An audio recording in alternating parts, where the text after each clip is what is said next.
தஞ்சை பெரிய கோயில்ல இப்ப கும்பாபிஷேகம் இல்ல, போன கும்பாபிஷேகத்துல தீ விபத்து ஏற்பட்டிருக்கு. அந்த தீ விபத்துல இருந்து எப்படி வெளியில வர்றதுன்னு தெரியாம மேலும் மேலும் உள்ள போய் மாட்டிட்டு இருக்காங்க.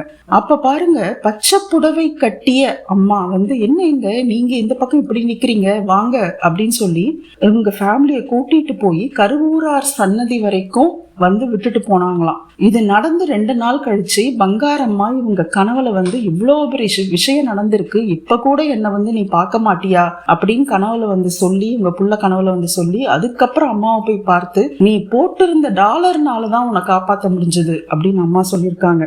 அப்போ நமக்கு பாதுகாப்பு யாருன்னா பங்காரம்மா தான். பங்காரம்மாவுடைய வழிமுறைகள் தான் நமக்கும் நமது அடுத்த தலைமுறைக்குமான பாதுகாப்பை நாம் பங்காரம்மாவின் திருவடிகளை பற்றி கொண்டு அம்மா சொன்ன மாதிரி செஞ்சு நம்ம அதை உறுதி செய்வோம். ஓம் சக்தி. குருவடி சரணம், திருவடி சரணம்.